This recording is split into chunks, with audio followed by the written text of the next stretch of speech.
Alexander Wolf stood at the window of his penthouse office, staring down at the city that had given him everything and nothing at all.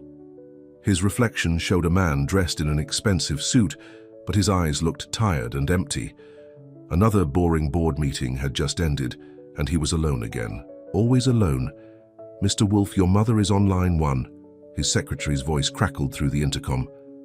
Alexander sighed and picked up the phone. "Mother." "Darling, you simply must attend the charity gala tonight."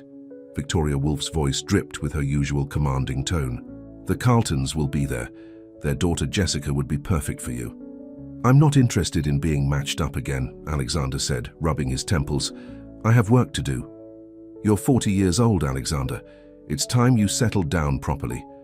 We can't have people questioning why the CEO of Wolf Industries is still single." The same old argument. Alexander knew what his mother really meant.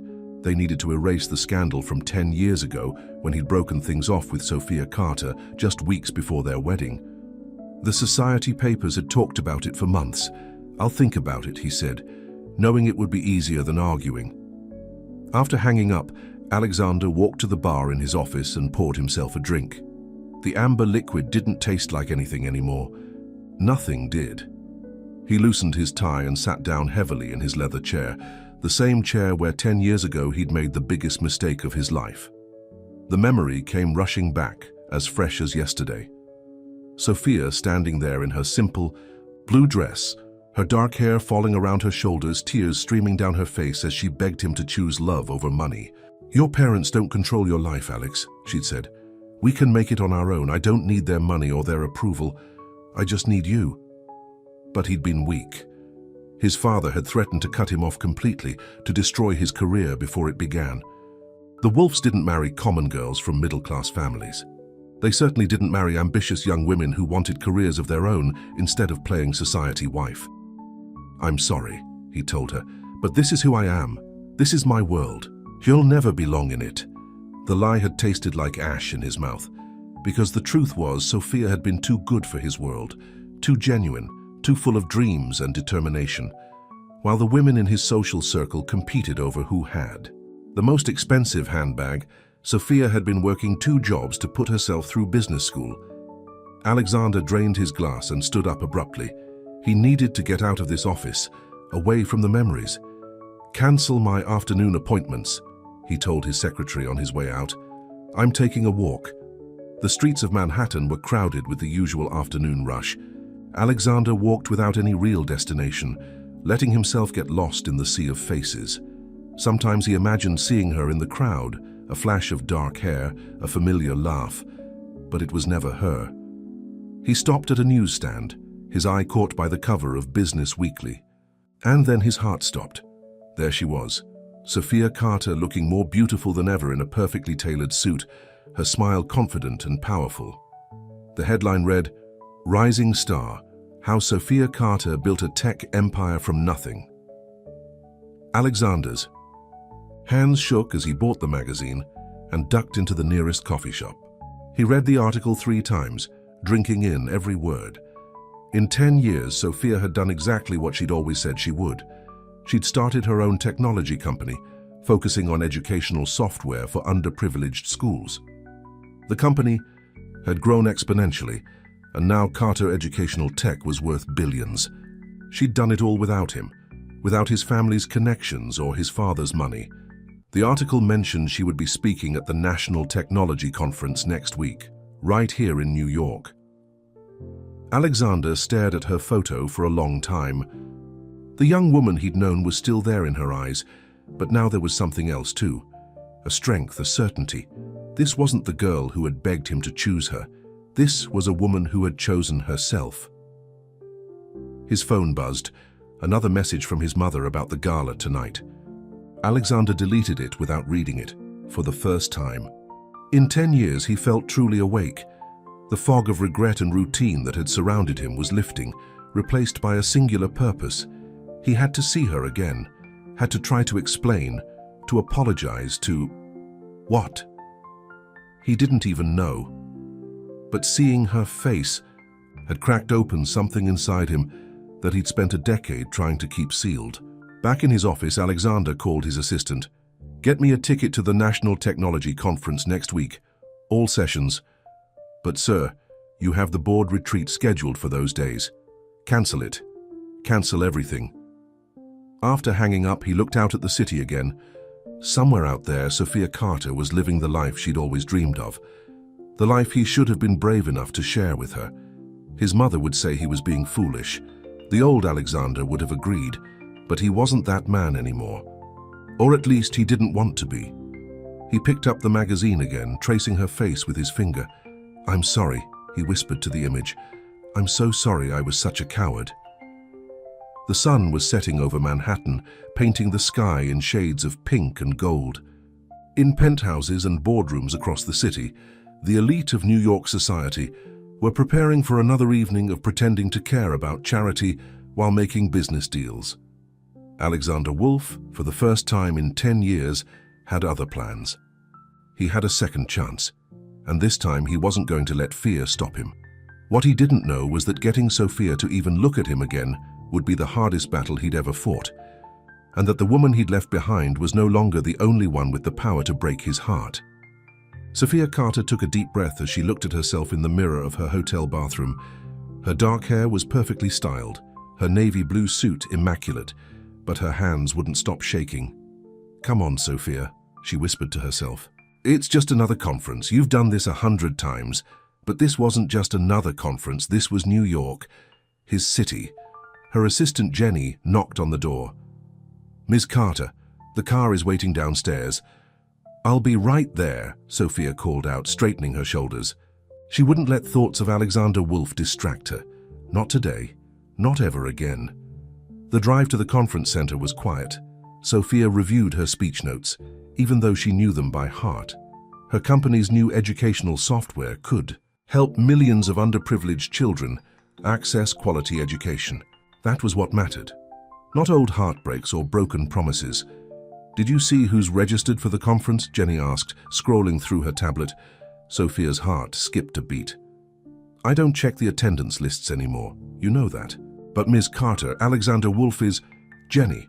Sophia's voice was firm. "I don't want to know." The young assistant fell silent, but Sophia could feel her worried glances. Everyone at Carter Educational Tech knew the story. It was impossible not to. The press had dredged it up every time her company hit a new milestone. Self-made Billionaire was once jilted by society air. How heartbreak launched an empire. The headlines had been endless. The conference center was already buzzing with activity when they arrived. Sophia smiled and shook hands, discussed technology, trends, and pretended she wasn't scanning every face in the crowd. Not looking for him, she told herself. Just being prepared. She was in the middle of a conversation with a potential investor when she heard his voice. Sophia. 10 years fell away in an instant. She turned slowly, her heart pounding so hard she was sure everyone could hear it. Alexander stood there looking exactly the same and completely different. The same tall frame, the same intense green eyes. But there were silver strands in his dark hair now and lines around his eyes that spoke of sleepless nights. Alexander. Her voice came out steady, professional. All those hours practicing in front of the mirror had paid off. I didn't expect to see you at an educational technology conference. He stepped closer. Too close. I had to see you.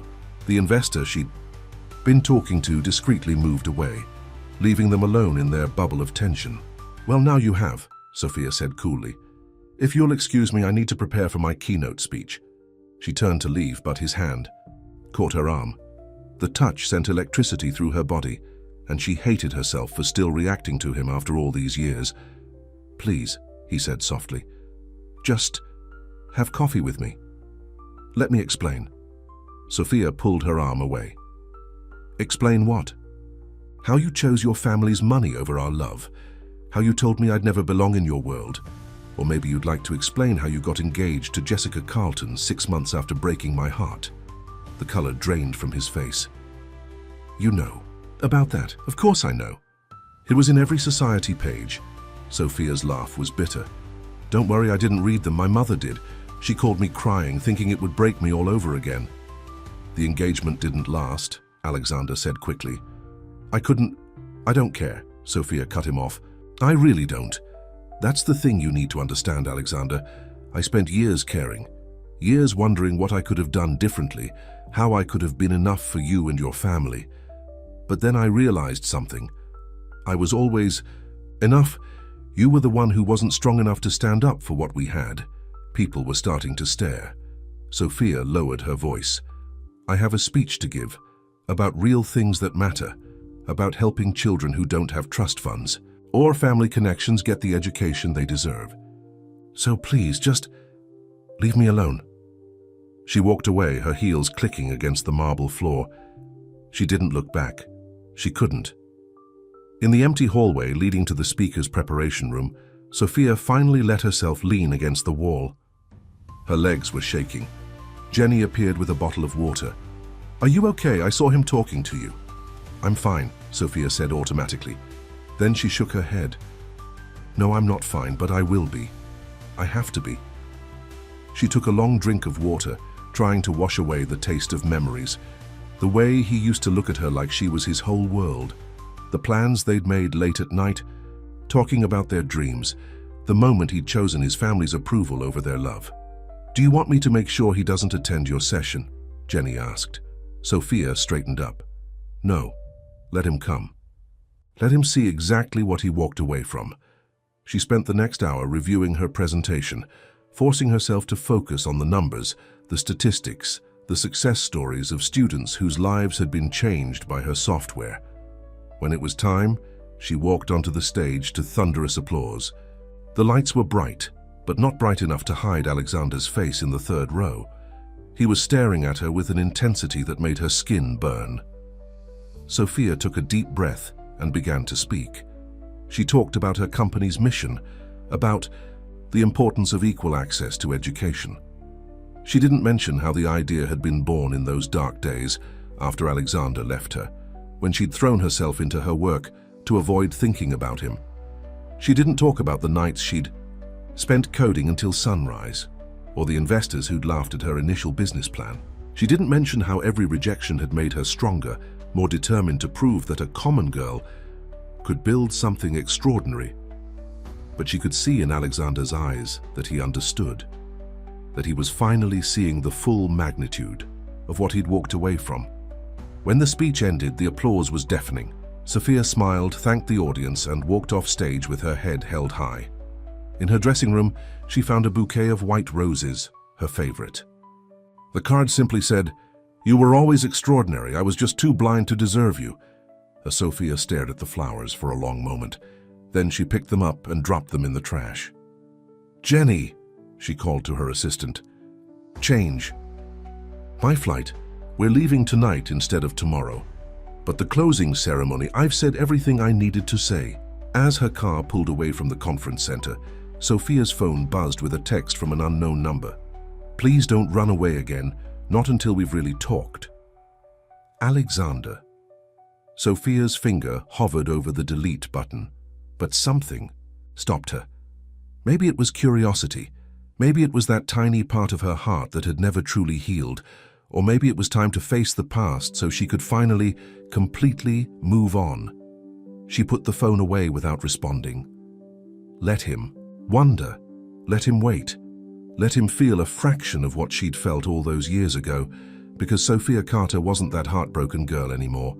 She was a woman who had built an empire from the ashes of his rejection, and if Alexander Wolf wanted back into her life, he was going to have to prove he deserved even a minute of her time. Alexander sat alone in his office, staring at his phone. No response from Sophia. He'd sent the message 3 days ago, and the silence was driving him crazy. His mother had called 6 times since the conference. He ignored every call. The last thing he needed was Victoria Woolf's opinion on his embarrassing behavior at a public event. A knock on his door interrupted his thoughts. His secretary, Mrs. Reynolds, entered with a worried look on her face. "Your father is here, Mr. Wolf." Before Alexander could respond, Richard Wolf strode into the office. At 70, he still commanded attention with every step. His steel gray hair and expensive suit projected the power he'd wielded over his family for decades. "Would you care to explain why you missed the board retreat?"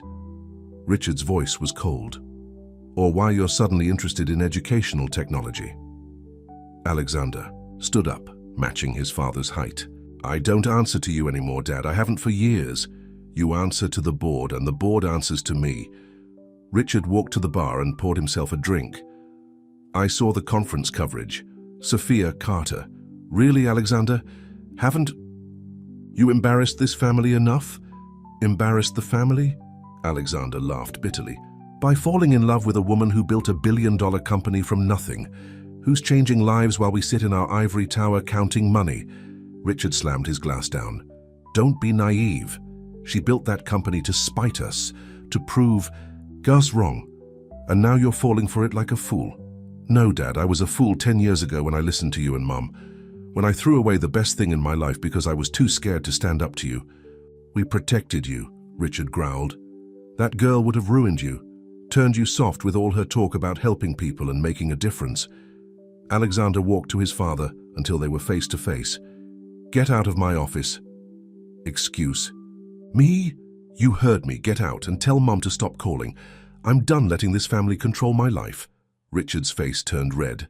If you pursue this, if you keep chasing after that woman, there will be consequences. Threaten me all you want. I'm not that scared kid anymore. After his father stormed out, Alexander sank into his chair. His hands were shaking, but he felt lighter than he had in years. His phone buzzed.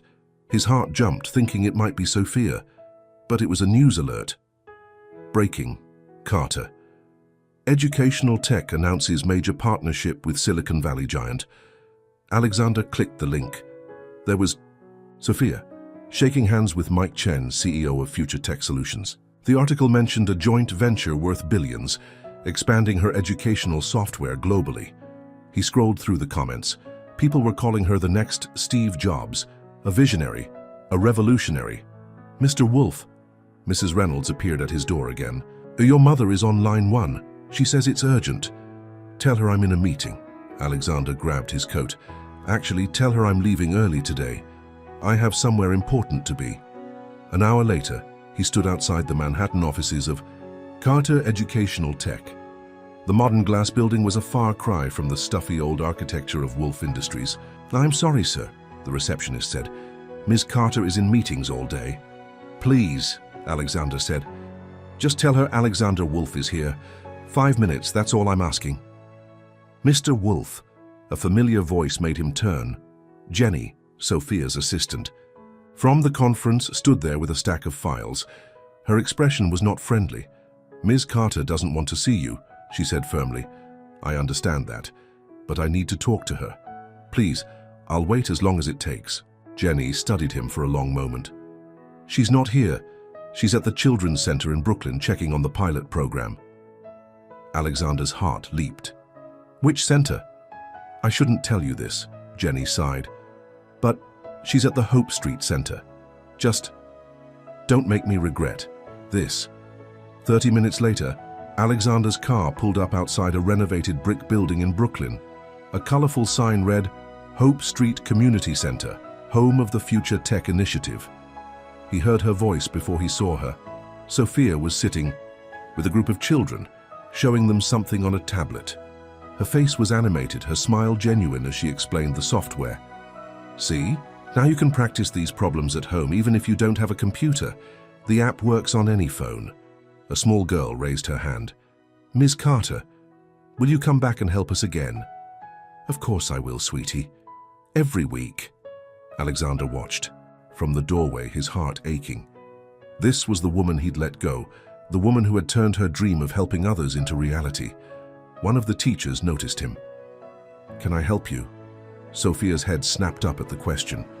Her eyes met his, and the warmth in them instantly turned to ice. Children, she said calmly, why don't you show Miss Thompson what you learned today? I need to step out for a minute.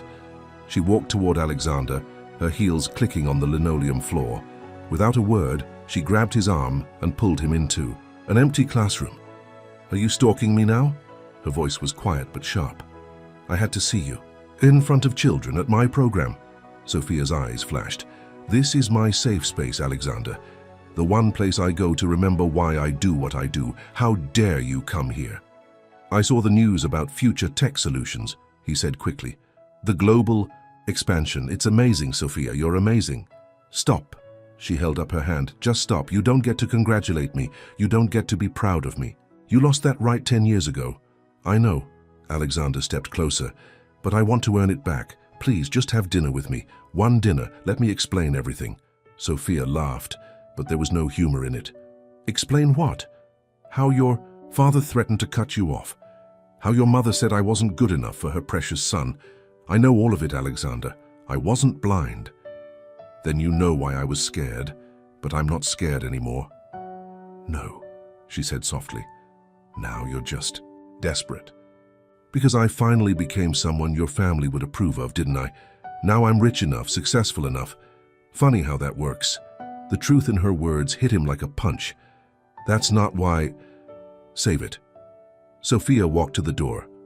"Go home. Alexander, go back to your world of charity galas and society marriages. I've built my own world and you're not welcome in it." She paused at the doorway. "And if you ever come to one of my centers again, I'll have security remove you." Alexander watched her walk back to the children, her smile returning as if their conversation had never happened. She sat down next to the little girl who had asked her to come back, helping her with the tablet. He stood there for a long moment, seeing everything he'd thrown away. Not just the love of an incredible woman, but the chance to be part of something meaningful, something real. As he walked back to his car, Alexander made a decision. If Sophia wouldn't let him explain over dinner, he'd find another way. He pulled out his phone and dialed a number. "Mike? It's Alexander Wolf. I hear you're working with Carter Educational Tech now. I have a proposition for you." "In the community center." Sophia watched Alexander's car drive away through the window. Her hands were shaking again, but this time with anger. How dare he show up here, in the one place she felt truly herself? "Ms. Carter." The little girl tugged at her sleeve. "Are you okay?" Sophia smiled down at her. "Yes, sweetie. I'm just fine. Now, let's see how well you've mastered those math problems." But as she helped the children with their lessons, a nagging voice in her head wouldn't be quiet. The way Alexander had looked at her, it wasn't the same calculating look he'd had 10 years ago. There was something different in his eyes now. Something that scared her more than his rejection ever had. Mike Chen's office at Future Tech Solutions had a view of the San Francisco Bay, but Alexander wasn't interested in the scenery. He'd flown across the country for one reason only. "Let me get this straight," Mike said, leaning back in his chair. "You want to invest $50 million in the Carter Educational Tech Partnership?" "That's right." Alexander kept his voice steady. "It's a solid investment. The numbers speak for themselves." Mike smiled knowingly. "The numbers aren't why you're here, Wolf. I did my homework. Everyone knows the story about you and Sophia Carter. Ancient history. Not so ancient from what I hear." Mike stood up and walked to his window. "Word gets around. Your little scene at the conference showing up at her Brooklyn center. She's not happy about it." Alexander's jaw tightened. "My interest in this project is purely business." "No, it's not." Mike turned to face him. "And that's why I'm going to say yes." "What?" "Sophia Carter is brilliant. Her software could change education forever. But she needs more than money. She needs someone who believes in her vision as much as she does." Mike sat back down. The way you look when you talk about her work, that's what this project needs." Alexander let out a breath he didn't know he'd been holding. "Thank you." "Don't thank me yet." Mike's expression turned serious. "Sophia has to approve all major investors, and something tells me she's not going to be thrilled about this." Back in his hotel room that night, Alexander stared at his phone. He should call his office, deal with the mountain of work waiting for him in New York. Instead, he opened his browser and typed Sophia Carter interviews. Video after video showed her speaking about her company, her mission. In each one, she was poised, passionate, unstoppable, so different from the young woman who'd once shared her dreams with him in whispers. His phone rang. His mother's name flashed on the screen. "Alexander, what is this I hear about you investing in that woman's company?" Victoria's voice was shrill. "Have you lost your mind?" "Hello to you too, Mother. Don't be smart with me. Your father is furious. The board is asking questions. What are you thinking?" Alexander closed his laptop. I'm thinking it's time I did something meaningful with our money. Meaningful? Victoria scoffed. By throwing millions at your ex-fiancé's pet project? That pet project is revolutionizing education for underprivileged children. But you wouldn't understand that, would you? You've never cared about anyone outside our precious social circle. How dare you? Everything your father and I did was to protect you, to ensure your future. No, Alexander said quietly. Everything you did was to control me, to make sure I stayed in my golden cage like a good little heir. Well, I'm done. I'm investing in Sophia's company, and there's nothing you can do about it. He hung up before she could respond. His hands were shaking. He never talked to his mother that way. His phone buzzed with a text. It was from Mike. Meeting with Sophia tomorrow, 9 a.m. She knows about the investment offer. Don't be late. Alexander barely slept that night. When he walked into Future Tech's conference room the next morning, Sophia was already there. She wore a red dress that made her look like fire incarnate. No. It was the first word out of her mouth. Sophia. Don't Sophia me. She stood up, hands flat on the table. How dare you try to buy your way back into my life? This isn't about us, Alexander said, even though it was a lie. It's about the work you're doing, the children you're helping. Don't. Her voice shook. Don't you dare use those children to manipulate me. I'm not manipulating anything. I've seen what your software can do. I've seen the faces of those kids when they realize they can learn, they can succeed. Let me help make that happen for more children. Sophia's eyes narrowed.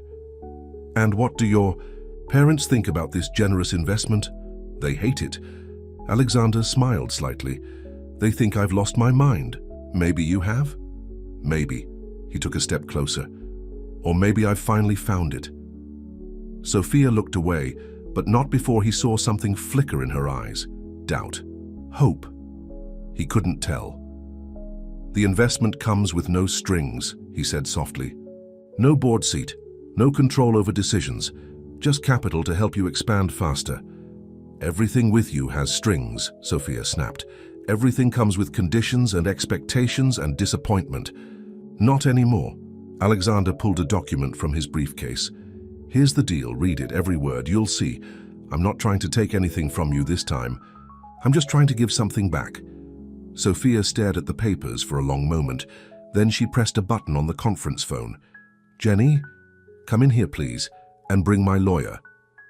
An hour later, Sophia's lawyer had gone through every line of the agreement. His confusion was evident. Ms. Carter, this is unusually generous. Mr. Wolf is asking for nothing in return except quarterly reports on the program's impact. There has to be a catch, Sophia muttered. The only catch, Alexander said, is that I want to visit the centers sometimes. See the work in action. No interference, just observation.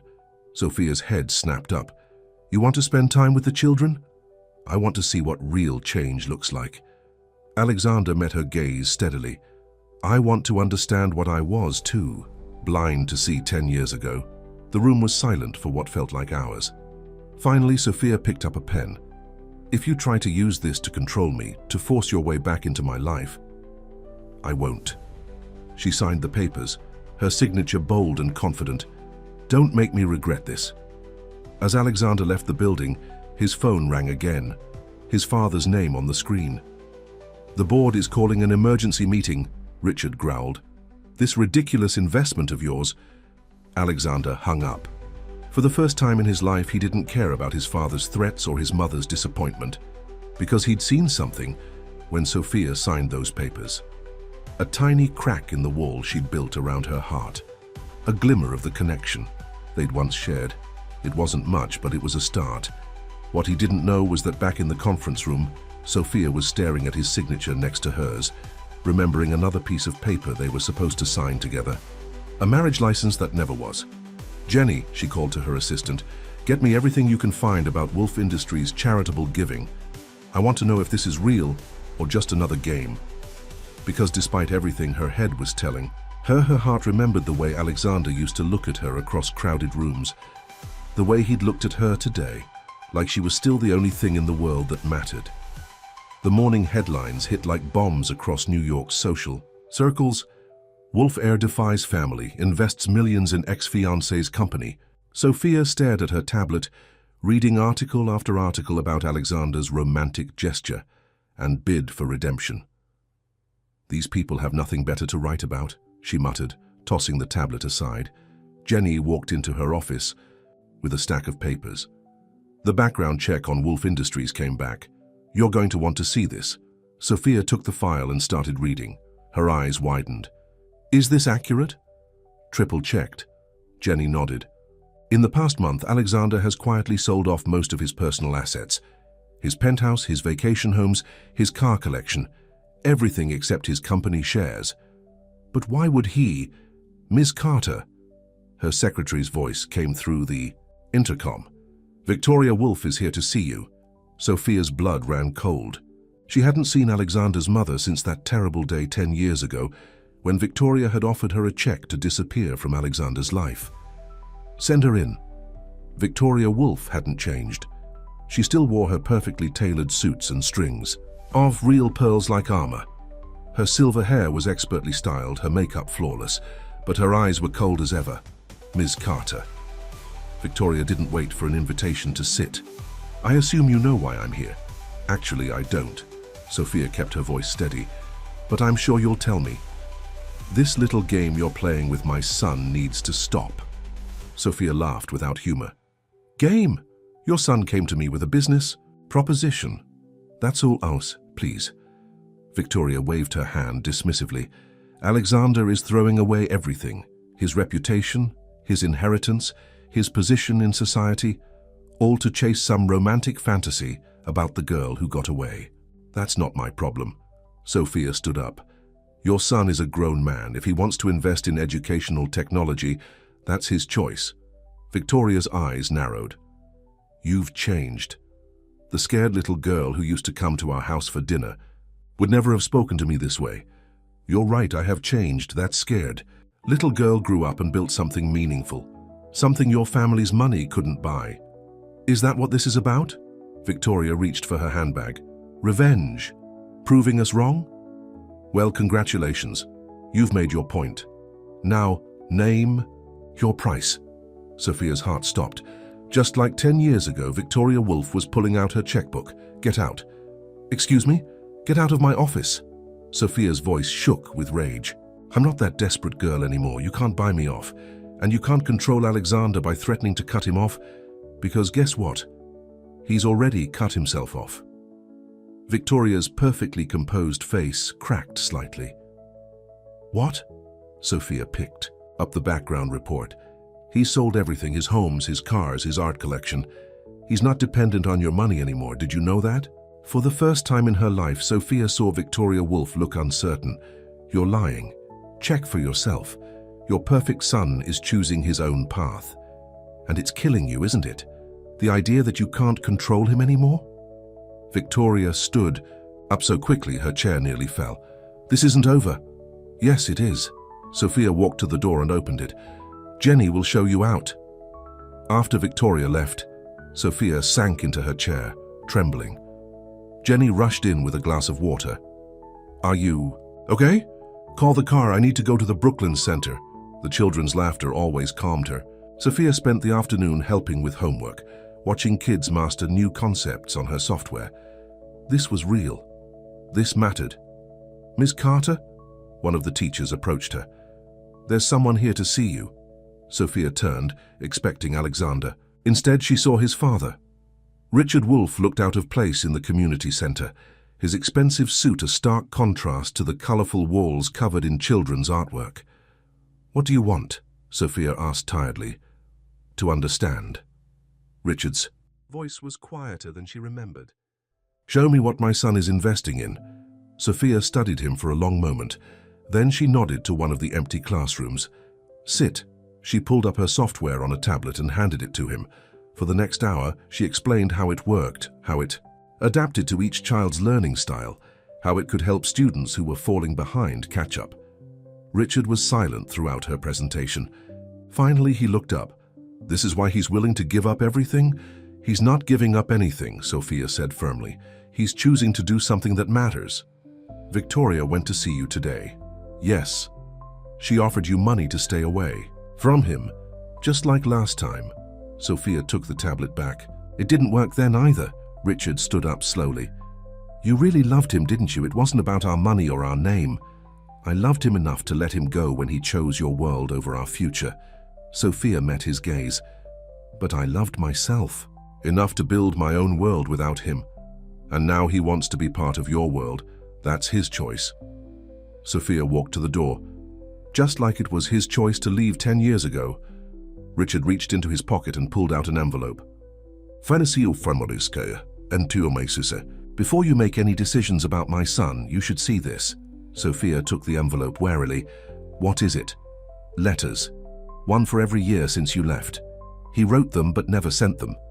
Richard straightened his tie. I found them in his office last week. He doesn't know I have them. After he left, Sophia stared at the envelope for a long time. Finally, she opened it with shaking hands. The first letter was dated 1 month after their breakup. Dear Sophia, I made a terrible mistake. She read until her vision blurred with tears. 10 letters, each one filled with regret, love, and pain. The last one was dated just a few months ago. I see your face everywhere. In the news, in my dreams, you've become everything you always said you would, while I'm still just a prisoner in a gilded cage. I deserve your hatred, but God help me, I still love you. Sophia's phone buzzed, a text from Alexander. I'm at the center, can we talk? She looked at the letters in her hands, then at her phone. 10 years of unspoken words between them. Yes, she typed back, we can talk. Because maybe it was time to stop running from the past. Maybe it was time to face it head. Aunt Alexander paced outside the Brooklyn Center, his heart racing. He'd loosened his tie, rolled up his sleeves, trying to look less like the corporate robot he'd become. The sun was setting, painting the brick building in shades of orange and gold. The door opened and there she was. Sophia looked tired, her eyes slightly red. She'd been crying. Your father was here, she said without preamble. Alexander's stomach dropped. What did he want? To understand. She held up an envelope. He gave me these. Alexander's blood ran cold as he recognized his own handwriting. The letters. His father had found the letters. Sophia, 10 years. She cut him off. 10 years of letters you never sent. 10 years of regret and pain, and she took a shaky breath. Why didn't you ever send them? Because I didn't deserve forgiveness. Alexander's voice was rough. I still don't. A group of children ran past them, laughing as they headed home. Sophia watched them go, then turned back to Alexander. Come with me. She led him to her office. In the center, a small room filled with children's artwork and thank you cards, so different from his sleek corporate office tower. Sit, she commanded. Alexander sat. Sophia remained standing, the letters clutched in her hand. You wrote that you saw me everywhere, she said softly. In the news, in your dreams. That you were a prisoner in a gilded cage. I meant every word. But you stayed in that cage. Year after year you stayed. I was a coward. Alexander leaned forward. I told myself I was protecting the family legacy, doing my duty. But really I was just scared. Scared to admit I'd made the biggest mistake of my life. Sophia finally sat down, across from him. And now are you still scared? Terrified. He managed a small smile. But not of losing money or status or my parents' approval. I'm terrified of losing you again, of missing my last chance to make things right. Is that what this is about? The investment, showing up at my centers, you're trying to buy back my trust? No. Alexander stood up and walked to the window. I'm trying to be the man you always believed I could be. The man who cares about more than profit margins and society parties. Sophia was quiet for a long moment. I read about what you did, selling your properties, your cars. I don't need them. He turned to face her.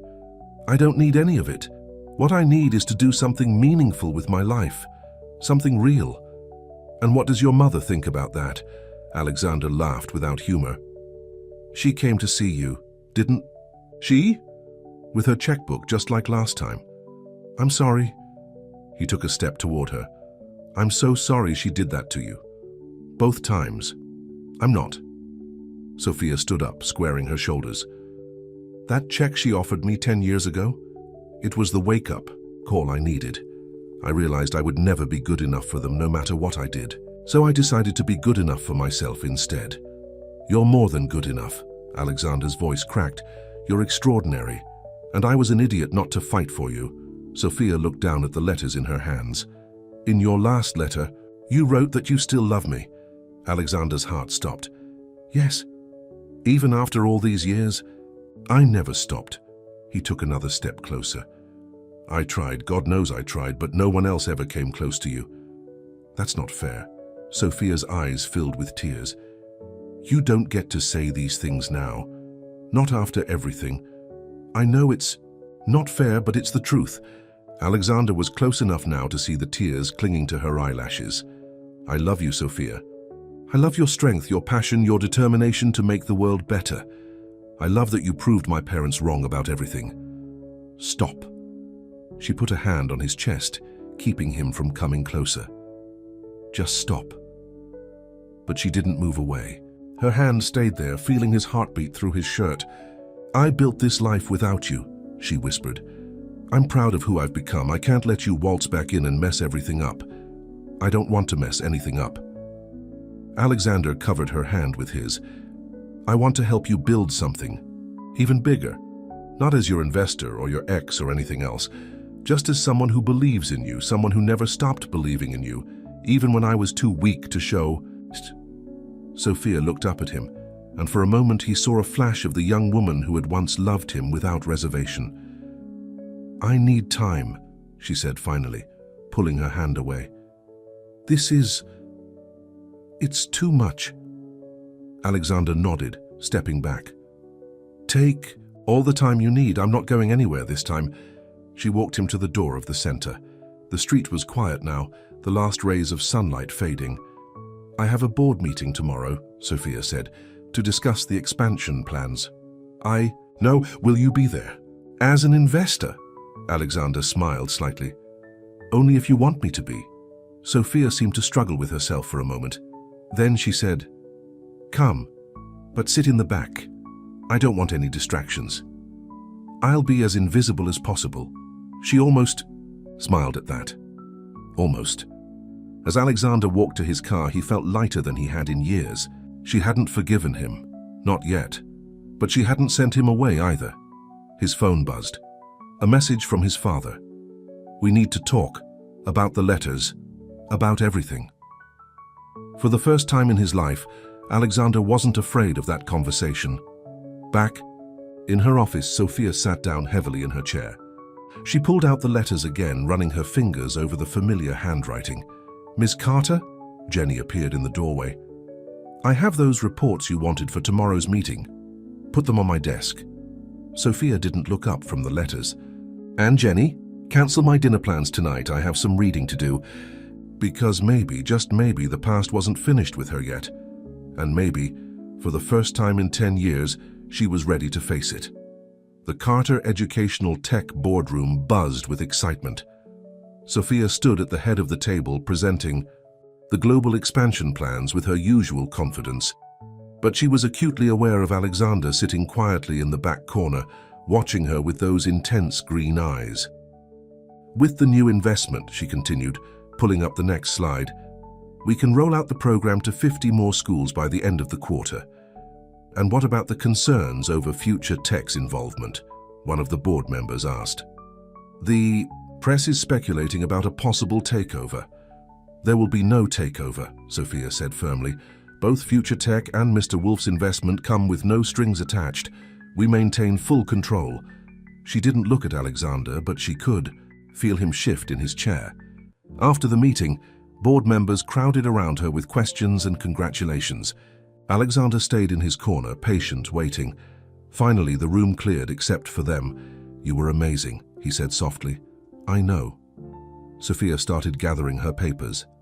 That's not news. Have dinner with me. She looked up, startled by the directness of his request. Alexander, not as investors or exes or anything complicated, just dinner. Real food, real conversation. Before she could answer, her phone buzzed. A text from Jenny. Urgent, turn on the news now. Sophia grabbed the remote and switched on the boardroom's wall-mounted TV. Her heart stopped. Breaking news. Wolf Industries board votes to remove Alexander Wolf as CEO. The newsreader's voice filled the room. In a shocking move, the board of Wolf Industries has voted to remove Alexander Wolf from his position as CEO. Sources say the decision comes after Wolf's controversial investment in rival tech company Carter Educational Tech, run by his former fiancée. Sophia turned to Alexander. His face was pale but calm. Did you know this was coming? I suspected. He loosened his tie. My father's been plotting it for weeks. But your company, your life's work, Alexander laughed, a bitter sound. My life's work, running a soulless corporation that cares more about profit than people? That's not work, Sophia, that's imprisonment. Her phone buzzed again. Messages were pouring in from reporters wanting comments about the situation. This is my fault, she whispered. No. Alexander crossed the room to her. This is my choice. For the first time in my life, I'm choosing what's right instead of what's expected. The door burst open. Jenny rushed in, looking panicked. Miss Carter, reporters are swarming the building and... She hesitated. Mrs. Wolf is downstairs causing a scene. Sophia's head snapped up. Victoria? She's demanding to see both of you. She's threatening to tell the press about things. What things? Sophia demanded. Alexander's face darkened. The real reason we broke up 10 years ago. The check she offered you. Everything. Sophia felt the room spin. All these years she'd kept Victoria's attempted bribe a secret. Not to protect the Wolves, but to protect herself from the scandal, the pitying looks, the whispers. Let her talk, Alexander said quietly. I'm done hiding the truth. Sophia stared at him. This wasn't the same man who had chosen his family's approval over their love. This was someone new, or maybe someone who had been there all along, buried under years of expectations and fear. Ms. Carter. Jenny was still waiting for instructions. Sophia straightened her shoulders. Tell security to escort Mrs. Wolf out and send out a press release. Carter Educational Tech has full confidence in our investors and our mission. No further comment at this time. After Jenny left, Sophia turned to Alexander. You just lost everything. No. He stepped closer. 10 years ago, I lost everything. Today, I'm finally free. Free to do what? To help you change the world.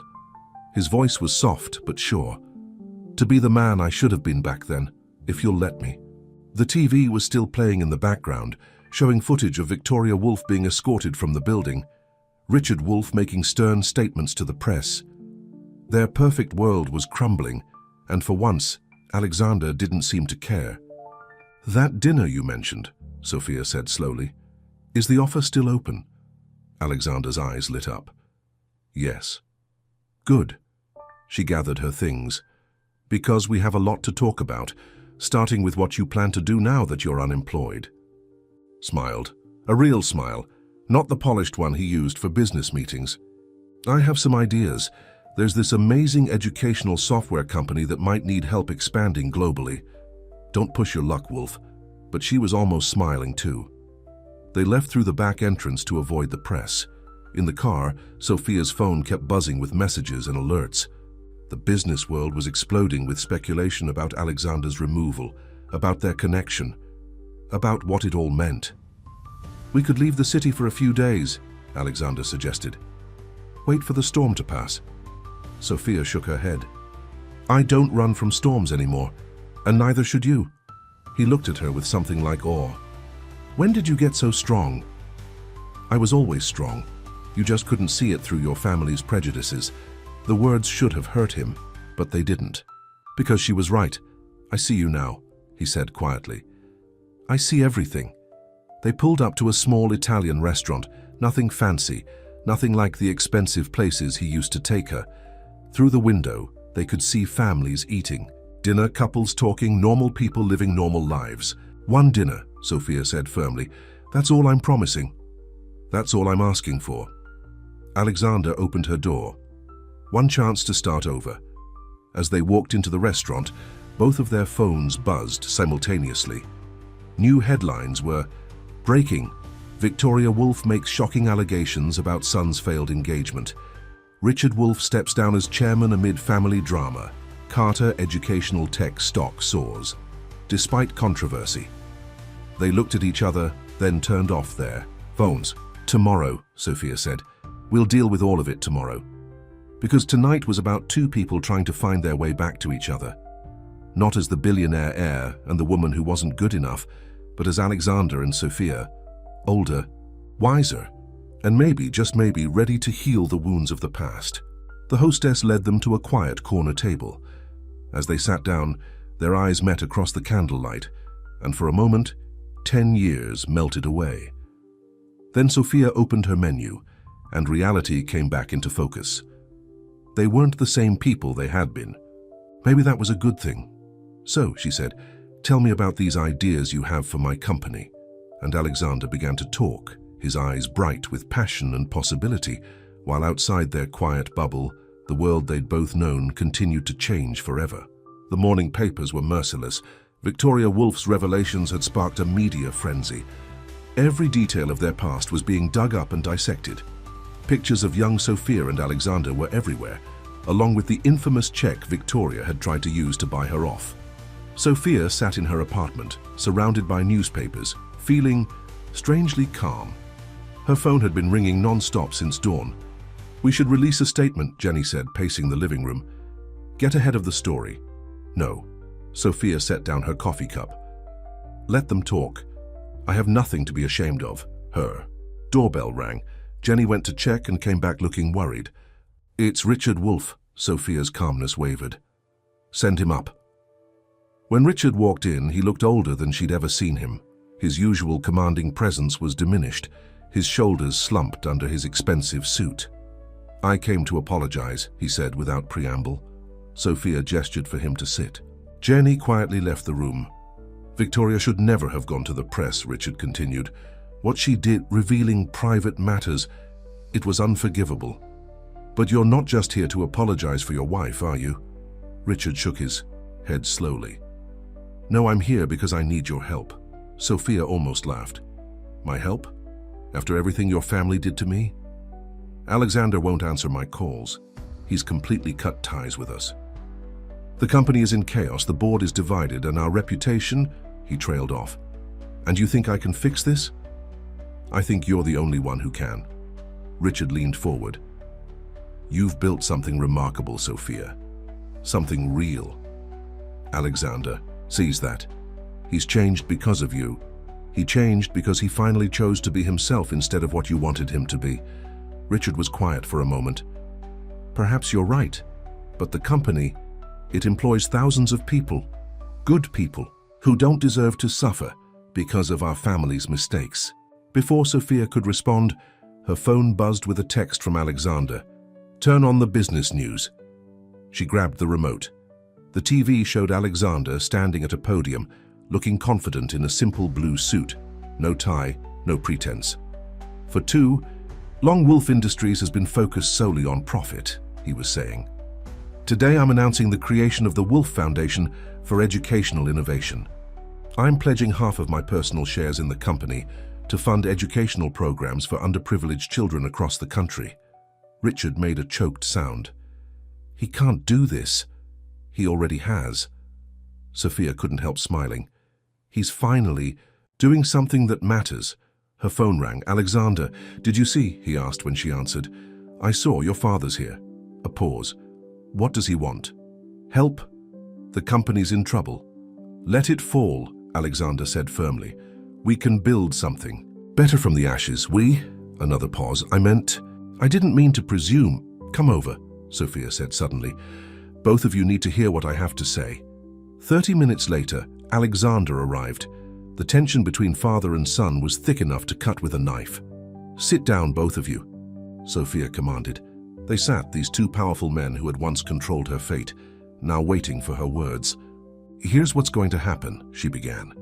"Carter Educational Tech will partner with the Woolf Foundation. We'll integrate our programs into a complete educational platform. But there are conditions." She looked at Richard. First, you and Victoria. Step down from all operational roles in Wolf Industries. The company needs new leadership, new ideas. Richard opened his mouth to protest, but she held up her hand. Second, the board will be restructured. Half the seats will go to educators, community leaders, and people who actually understand what children need to succeed. The shareholders will never agree, Richard argued. They will when they see the potential. Sophia turned to Alexander. Which brings me to you. Alexander met her gaze steadily. Name your conditions. If we do this, if we merge our visions, it has to be real. No hidden agendas, no power plays, just honest work to make education better for every child. That's all I want, Alexander said softly. And us? Richard asked. What happens to Victoria and me? Sophia's expression softened. Slightly. You get to be grandparents someday if you're lucky. Nothing more, nothing less. Your days of controlling everything are over. The room was quiet as her words sank in. Finally, Richard stood up. You've become quite formidable, Ms. Carter. I always was, Mr. Wolf. Your family just couldn't see it. After Richard left, Alexander stayed in his chair looking at Sophia with wonder. You're giving me a chance to fix my father's company? I'm giving you a chance to build something new. She sat across from him. Something that would make that idealistic young woman I used to be proud. And what about us? His voice was hesitant. Where do we stand? Sophia thought about the past few weeks. The letters, the conversations, the quiet dinner where they'd talked until the restaurant closed. We start over, she said finally. Not as the poor girl and the rich heir. Not as the successful CEO and the fallen prince. Just as two people trying to do something good in the world. Alexander stood and walked to her window, looking out at the city. I don't deserve this second chance. Maybe not. Sophia joined him at the window.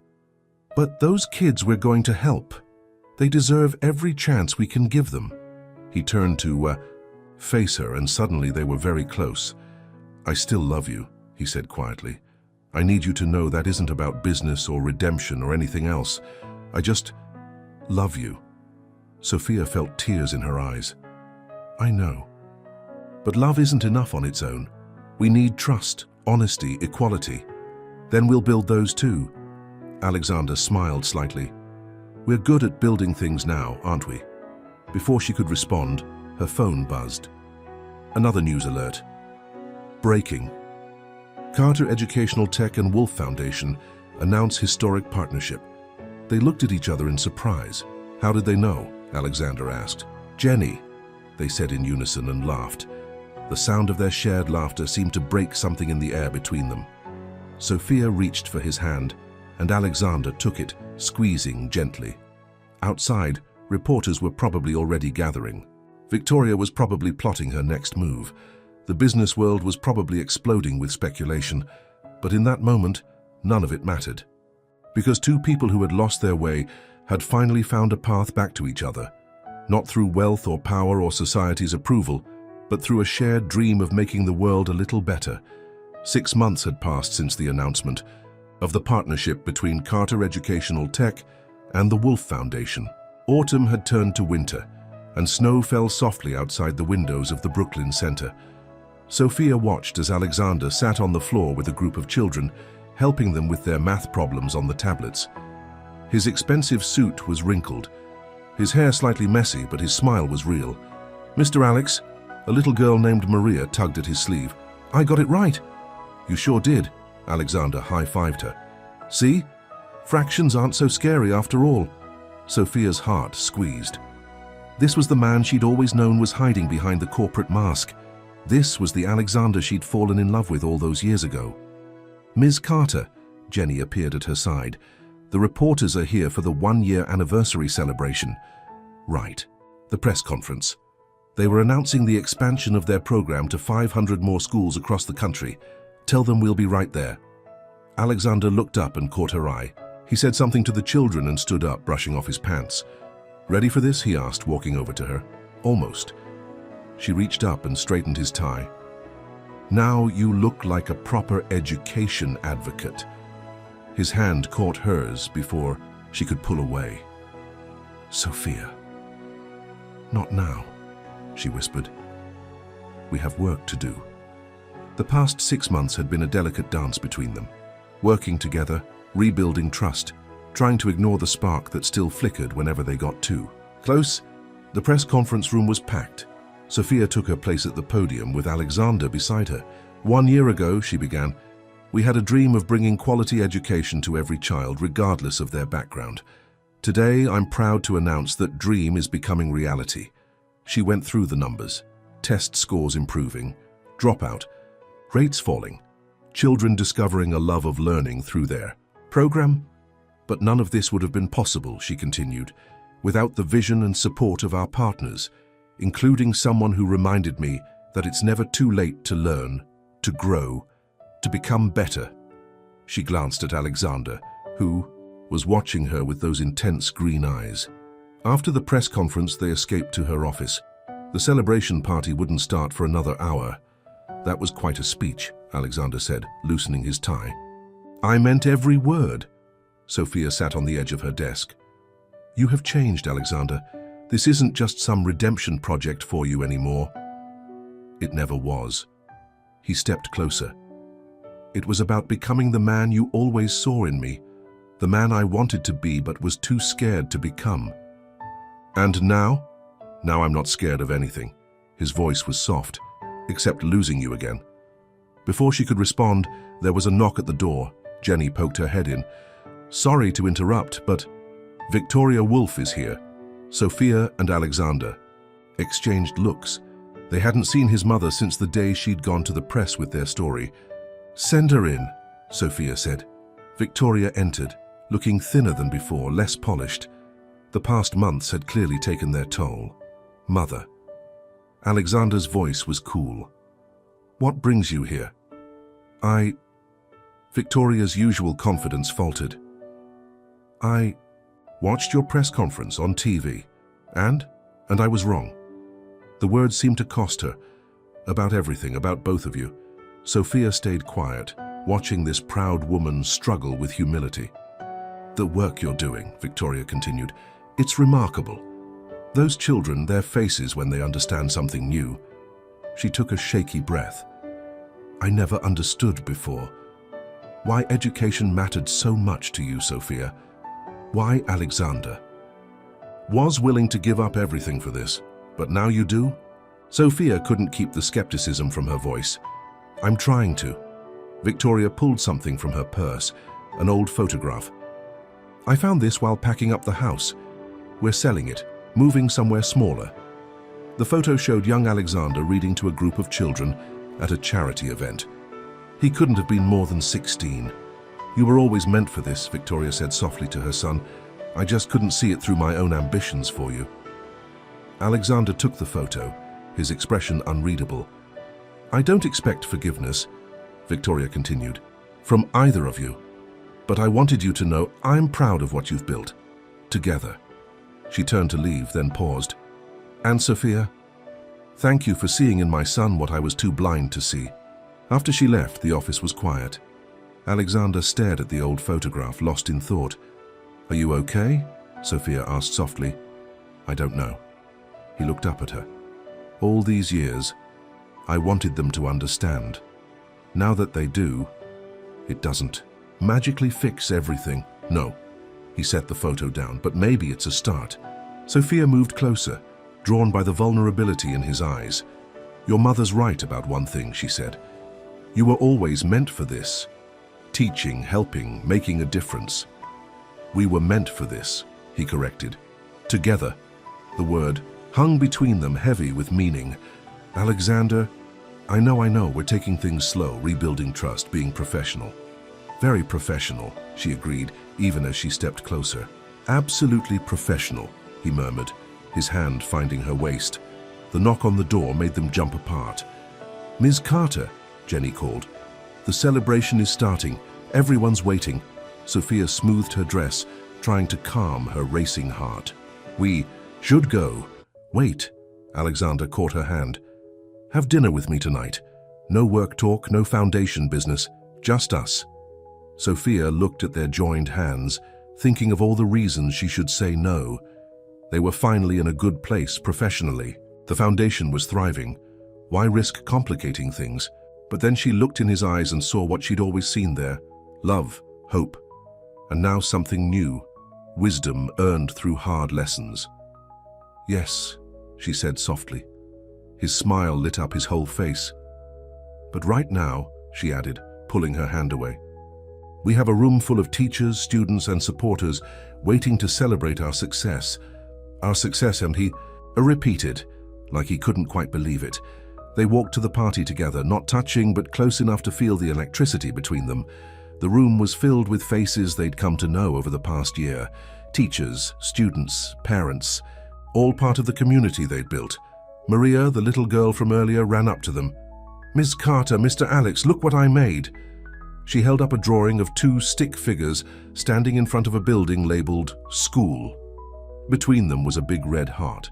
Sophia and Alexander looked at each other over the child's head, both fighting back smiles. Sometimes the simplest truths come from the purest hearts. The restaurant was the same small Italian place where they'd had their first dinner 6 months ago. This time Sophia arrived first, her heart beating faster as she waited. The door chimed and Alexander walked in carrying a small package wrapped in simple brown paper.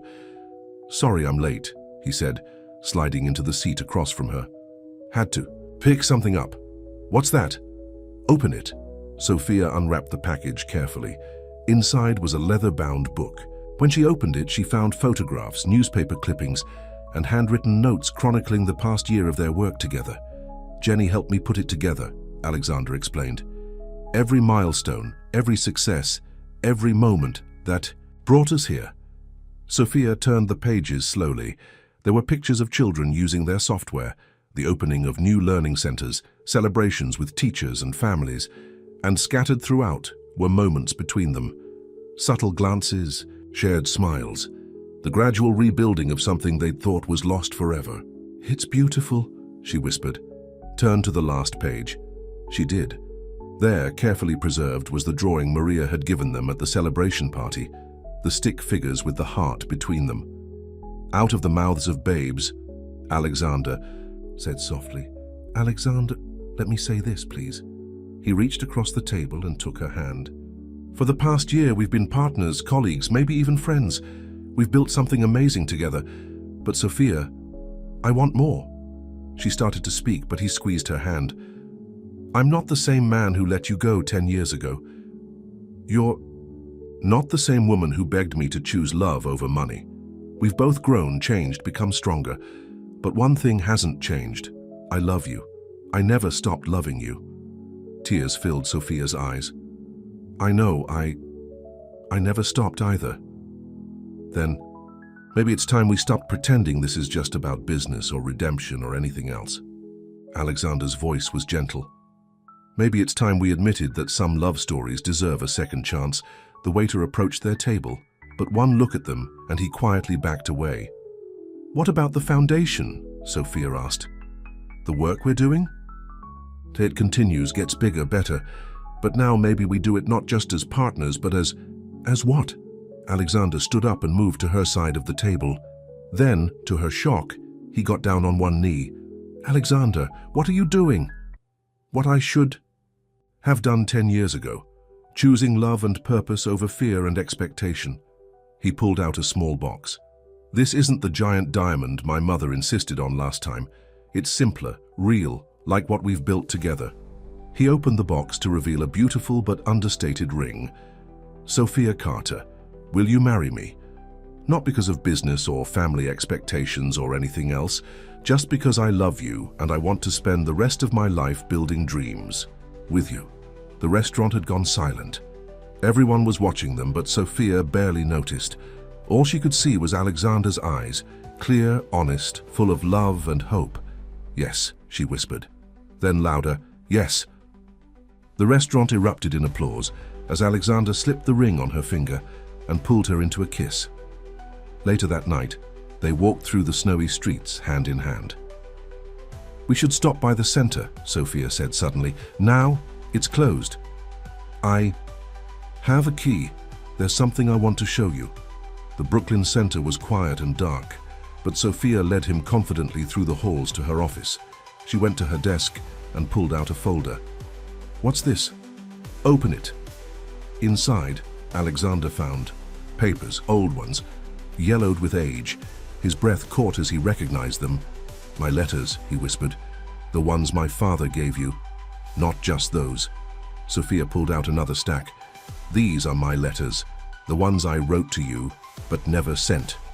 Alexander stared at her. "You wrote to me too?" "Every year, just like you did." She smiled softly. "I guess we were both holding on to hope even when we thought we'd lost everything." He began to read, his hands shaking slightly. "Dear Alexander, today I signed the papers to start my company. Part of me wishes you were here to share this moment, but another part knows I had to do this on my own. Dear Alexander, the first school adopted our program today. You should have seen the children's faces when they realized they could learn, at their own pace, in their own way. Dear Alexander, I saw you in the papers today. Another business success, another society event. You looked lonely, or maybe that's just what I wanted to see." When he looked up, there were tears in his eyes. "All these years," he said roughly, "we were writing to each other, missing each other, loving each other from afar. Maybe we needed that time," Sophia said, "to become who we are now, to be ready for this." She gestured around the office, at the children's artwork on the walls, the thank you cards from parents, the evidence of dreams made real. "Together," Alexander said, pulling her close. "Together," she agreed. Outside, snow continued to fall on the quiet Brooklyn street. Inside the center, two people who had lost and found each other held on tight, surrounded by the proof that love, like education, like dreams, like hope itself, never truly dies. It just waits for the right moment to bloom again. And somewhere, in a drawer of her desk, a young girl's drawing of two stick figures and a heart watched over it all, reminding them that sometimes the greatest truths are the simplest ones. Love, when it's real, finds its way back home. The next morning, Sophia and Alexander would return to their work, to their mission of changing lives through education. They would face new challenges, new obstacles, new victories, but they would face them together, not as the poor girl and the rich heir, not as the successful CEO and the fallen prince, but as two people who had learned life's greatest lesson. True. Love, like true purpose, is worth fighting for, worth waiting for, worth believing in, even if it takes 10 years to get it right.